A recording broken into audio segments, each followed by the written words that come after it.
సంగారెడ్డి జిల్లా కలెక్టరేట్ కార్యాలయంలో జిల్లా SC ST vigilance monitoring committee సమీక్ష సమావేశం ఏర్పాటు చేయడం జరిగింది. ఈ కార్యక్రమానికి రాష్ట్ర ఎస్సీ ఎస్టీ కమిషన్ చైర్మన్ బక్కి వెంకయ్య ముఖ్య అతిథిగా హాజరై మాట్లాడుతూ జిల్లాలో కుల వివక్షతను రూపుమాపే చర్యలు తీసుకోవాలని, ఎస్సీ ఎస్టీ చట్టం పూర్తిస్థాయిలో అమలు చేయాలా, నీ ఎస్సీ ఎస్టీ సంక్షేమ హాస్టల్స్ పర్యవేక్షణ చేసి సమస్యలను గుర్తించి తక్షణమే పరిష్కరించాలని, ఎస్సీ ఎస్టీ రైతుల భూముల పట్ల రైతులకు అన్యాయం జరగకుండా ప్రత్యేక చొరవ తీసుకోవాలని తెలిపారు. కేవీపీఎస్ రాష్ట్ర ఉపాధ్యక్షులు అతిమెల్ల మాణిక్యం మాట్లాడుతూ జిల్లాలో రాష్ట్రంలో దళితులపైన జరుగుతున్న అన్యాయాలు, అక్రమాలు, దళితులపై జరుగుతున్న కుల వివక్ష దాడులు, దౌర్జన్యాలు అరికట్టాలని, రాష్ట్ర రాజధానికి జిల్లా కూత దూరంలో ఉన్న నేటికి కుల వివక్ష కొనసాగుతుందని, ఎస్సీ ఎస్టీ అట్రాసిటీ చట్టాన్ని పటిష్టంగా అమలు చేయాలని, ఎస్సీ ఎస్టీ ఉద్యోగుల విధుల్లో ప్రమోషన్లు వివక్ష చూపరాదని, జిల్లా కలెక్టరేట్లో ఎస్సీ ఎస్టీ సెల్ ఏర్పాటు చేయాలని రాష్ట్ర ఎస్సీ ఎస్టీ కమిషన్ చైర్మన్ దృష్టికి తన ప్రసంగం ద్వారా తెలియజేయడం జరిగింది.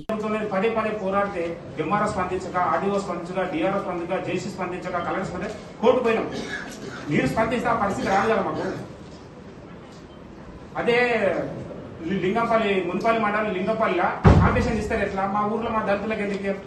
అంటే ఈ చట్టం 2000 భూ చట్టం మా ఊరికి ఏమంటే వర్తించదా? ఈ విషయంలో పది చెప్పి ఇవాళ మేము విద్యకు వైద్యము న్యాయం ఉచితంగా అంబేద్కర్ ఎందుకు చెప్పినప్పుడు అర్థం కాలేదు, ఇప్పుడు అర్థమైంది సార్. విద్యకు దూరం అవుతున్నాం, అర్థం అయితే ఇప్పుడు న్యాయం కూడా చాలా కొనలేని పరిస్థితి. ఇవ్వాలి కోర్టులలో కొట్లాడి దాన్ని చేయాలంటే సార్ మీరు అధికారులకు ఈ చట్టాలు ఎందుకు ఇచ్చారు సార్? ఇలాంటి పరిస్థితి రావద్దని మన డివిఎస్ మెంబర్ పెట్టి, ఇక్కడ చైర్మన్గా పెట్టి, మన కమిటీలో పెట్టి ఆ సమస్యను పరిష్కరిస్తామంటే ఒక్కనాడు కూడా దాన్ని జోలుకోలేదు. మళ్ళీ కందీలో కూడా సార్ ల్యాండ్ పూలింగ్ 20 మంది వెళ్ళారు, 20 ఎకరాలు వెళ్ళారు. మీతో ఇచ్చారు ఏదో చెప్పిరా, కొంత ధైర్యం ఉంది, మా దాని చట్టం మీద అవగాహన ఉంది, ధైర్యం ఉందని వాళ్ళు ఎవరైతే ఉన్నారో వాళ్ళు అవమానం చేసిన కేసు పెట్టారు. మళ్ళీ దళిత 9 మంది మీద కేసులు పెట్టారు.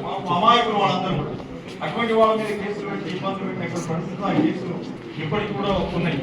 కాబట్టి కౌంటర్ కేసులు అనేటువంటివి జరుగుతున్నాయి సార్. మా రిక్వెస్ట్ ఏంటంటే ఎస్సీ ఎస్టీ అట్రాసిటీ కేసులలో కౌంటర్ కేసులు పెట్టడం ద్వారా ఎవరైతే అసలు దోచుకున్నారో వాళ్లకు ఈరోజు వాళ్ళను బలిపెట్టినట్టుగా ఉంటుంది. బాధితులకు తీవ్రమైనటువంటి ఇబ్బందులు జరుగుతున్నాయి అనేటటువంటిది.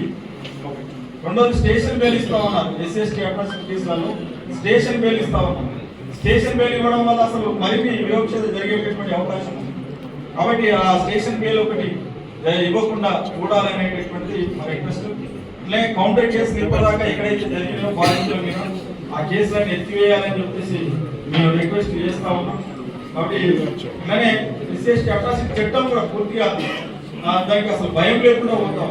ఇంతకుముందు ఎస్సీ ఎస్టీ అట్రాసిటీ చట్టం అంటే కులం పేరుతో ఎవరైనా అనడానికి ఇబ్బందులు పడేవాళ్ళు. కానీ ఇప్పుడు అక్కడ లేకుండా డైరెక్ట్ గా కులం పేరుతో వాళ్ళ అవమానాలు జరుగుతున్నాయి, దాడులు జరుగుతున్నాయి. అట్లనే ఇప్పుడు ఈ ఎద్దనూరు గ్రామం పెట్టారు. పెట్టిన తర్వాత అధికారులు వీళ్ళందరూ వేయించిన తర్వాత మళ్ళీ ఆ గ్రామంలోనే తెల్లారి మీరు ఎట్లా గుడెత్తారని చెప్పేసి దాడులు చేసేటటువంటి ప్రయత్నం, అవమానించేటటువంటి ప్రయత్నం, ఈ రకమైనటువంటి ఘటనలు కూడా జిల్లాలో ఉన్నటువంటి పరిస్థితి. కాబట్టి కులవేక్ష రూప రాజ్యాంగమే చెప్తుంది కులం పేరుతో అవమానాలు జరగదు, అక్రాంతరం నిషేధం అని చెప్పేసి. మా రిక్వెస్ట్ ఏంటంటే ప్రచారం జిల్లాలో పోలీస్ యంత్రాంగం కానీ జిల్లా కలెక్టరేట్ నుంచి కానీ ఒక కేసులు కావాలని మా ఉద్దేశం కాదు. కానీ ప్రజలందరికీ చట్టం గురించి అవగాహన జరగాలి, ఇది సమానం అనేటటువంటిది ఒక ఇది జరగాలి అనేటటువంటి మేము అడుగుతాము. గతంలో కొంత ఈ ప్రచారం జరిగేది, ఇప్పుడు ఆగిపోయింది. కాబట్టి ఈ ప్రచారం అనేటటువంటిది జరిగేటట్టుగా